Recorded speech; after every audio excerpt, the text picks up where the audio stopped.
আসতে পারলে ভালো, কিন্তু আমরা যারা আছি তাদের নিয়েও আমি বিশ্বাস করি যে তারাও বেটার প্লেয়ার, যে পাকিস্তানের সাথে সিরিজ জেতার মতন অ্যাবিলিটি আছে তাদের। 4-5 ওই পজিশনটাই আমার মনে হয় যে একটা এক্সপিরিয়েন্স প্লেয়ার যদি খেলে টিমের জন্য বেটার।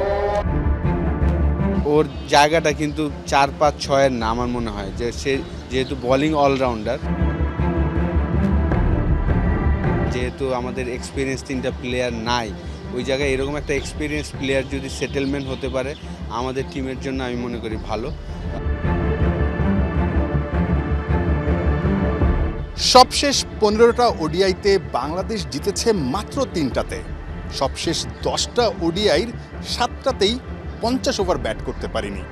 সবচেয়ে কনসার্নের জায়গা বাংলাদেশের জন্য এই মুহূর্তে ব্যাটিং ডিপার্টমেন্টটা।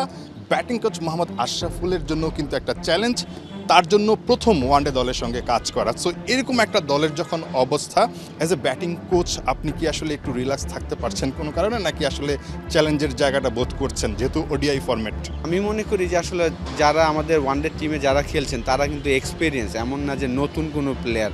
সৌম্য সরকার লাস্ট সিরিজে চমৎকার খেলেছেন, 2টা ইনিংসে একটা 47, একটা 91 বা 95 করেছিল।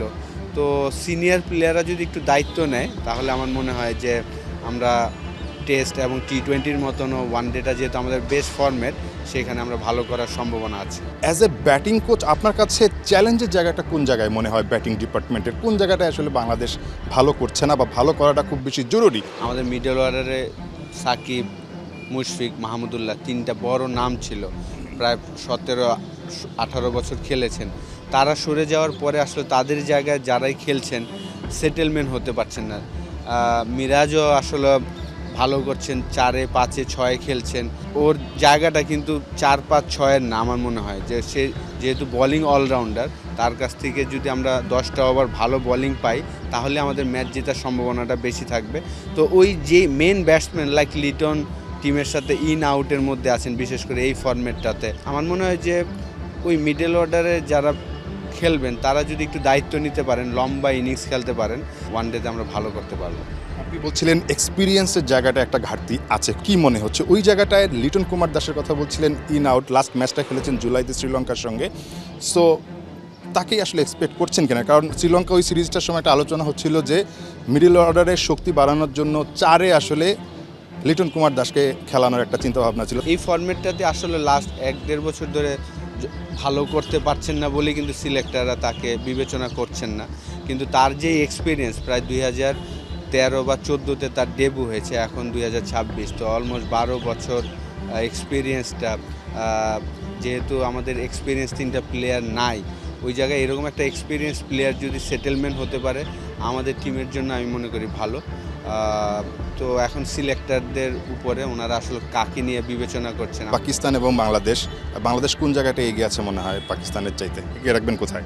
দেখেন, আমি বলবো যে আমাদের বোলিং স্ট্রেন্থটা কিন্তু খুব ভালো। আমরা ব্যাটসম্যানরা যদি জাস্ট 50টা ওভার ব্যাটিং করতে পারি এবং একটা ভালো টোটাল দিতে পারি, উইকেটটা অ্যাসেস করে যদি আমরা বুঝতে পারি যে এই উইকেটটা আসলে কত রান, 220-এর উইকেট নাকি 260-এর উইকেট নাকি 300 রানের উইকেট, এটা যদি আমরা অ্যাসেস করতে পারি তখন আসলে আমাদের এখন যে বোলিং ইউনিট আছে, আমি মনে করি যে আমাদের একটা ভালো টোটাল দিতে পারলে আমরা যে কোনো টিমকে, বিশেষ করে আমাদের হোম সিরিজে তো আমরা সবসময় ডেঞ্জারাস সাইড আমি মনে করি। তো পাকিস্তানের সাথে আমি মনে করি যে আমাদের বোলিং অ্যাটাকটা আর কি এগিয়ে থাকবে।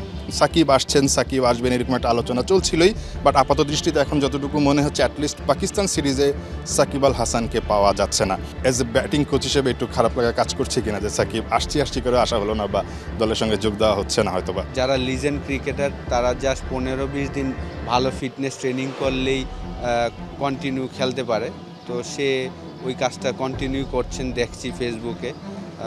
আসতে পারলে ভালো, কিন্তু আমরা যারা আছি তাদের নিয়েও আমি বিশ্বাস করি যে তারাও বেটার প্লেয়ার, যে পাকিস্তানের সাথে সিরিজ জেতার মতন অ্যাবিলিটি আছে তাদের। সাকিব যদি আসতেন, আপনার ব্যাটিং অর্ডারে আসলে সাকিবকে কোন জায়গায় আপনি দেখছিলেন? যেহেতু সে 2019 ওয়ার্ল্ড কাপে নাম্বার 3-তে খেলেছিলেন, কিন্তু 2023 ওয়ার্ল্ড কাপে আমরা দেখেছি যে সে 4-এ খেলেছেন, শান্ত 3-এ খেলেছিল। তো ওই পজিশনটায় 4-5 ওই পজিশনটাই আমার মনে হয় যে একটা এক্সপিরিয়েন্স প্লেয়ার যদি খেলে টিমের জন্য বেটার। লাস্ট কোয়েশ্চেন, সেটা হচ্ছে প্রেডিকশনটা কি আপনার Bangladesh Pakistan series? 2027 world cup খেলতে হলে আমাদের হোম সিরিজগুলো সবগুলোই জিততে হবে এবং ম্যাক্সিমাম ম্যাচ যদি আমরা হোমে জিততে পারি তখন আমাদের জন্য আসলে সহজ হয়ে যাবে। যখন আমরা অ্যাওয়ে ট্যুর করব, লাইক আপনার সাউথ আফ্রিকা যখন যাব, টাফ হবে আমাদের জন্য।